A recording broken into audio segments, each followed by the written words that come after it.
most obvious question of today. Shall we continue with removal of the overpainting? It's a bit a simplistic question, I know.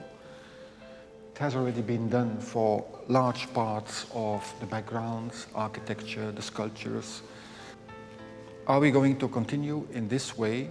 Do we want to unveil the real Van Eyck as far as possible? What is your reaction to that?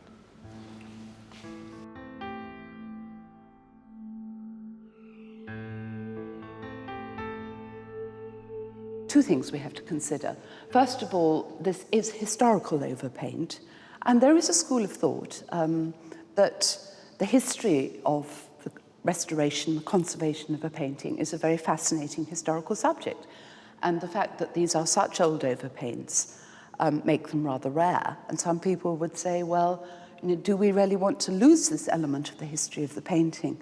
On the other hand, when we know what's underneath, even though it may well turn out that these are quite well-known named artists who did this repainting, surely Jan van Eyck is more important than preserving a possible restoration. There's a very big difference between modern conservation ethics and outlook and aim to refurbishing a picture. It's true that, in a sense, in the case of the donors and several other areas on the exterior sides, we've not been looking at Van Eyck. We've been looking at the work, in this case, of a much later artist. Again, that is another argument to say, well, art historians have made judgments about these pictures and were, in a sense, to a degree, operating in the dark. If the conservation project at the moment can responsibly shed light on the real paintings and permit a more accurate appraisal, that is an enormous gain for art history, and possibly for Van Eyck as well, so, for his work to be revealed, or his and his brother's work.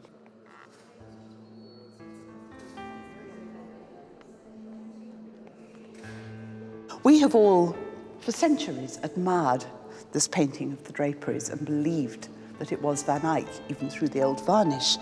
But now we've been proved sadly wrong, but wonderfully wrong, because we are now seeing the original illumination of the folds. And the most exciting thing for me is to see how in these draperies, which with hindsight now seem dull, rather monochrome in their modelling, not very sculptural, actually have the same features.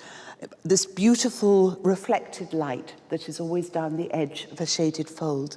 And here it is, it's appearing in both of the figures. Not so easy, I think, to see in this one. Here we are. The quality of the modelling that is appearing underneath is tremendously exciting. And I do envy the restorers, although it's going to be painstaking and slow, that they are going to have the immensely rewarding experience of uncovering this astonishing paint by one of the greatest artists of all time.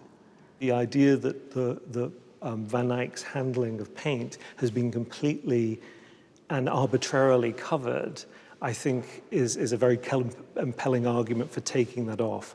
Now, this, of course, means that this project may extend for many, many years, because, of course, there's the other side to consider as well. But what an achievement, and what a thrill that we're going to actually see Jan van Eyck properly for the first time for such a long time. The work of the team is very much appreciated, and we support fully the treatment at its cautious work, including the extensive documentation and the scientific analysis that's been carried out. We are astonished by the extent of overpaint that was discovered and stunned by the quality of the paint that has been recovered.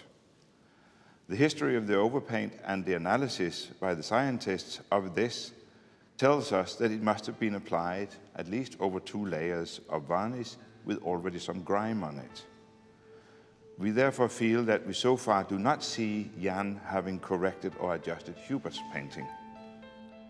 There seems to be a general consensus in this group to advise you to continue the safe uncovering of the original paint as it becomes possible through and in close collaboration between the team and their advisors.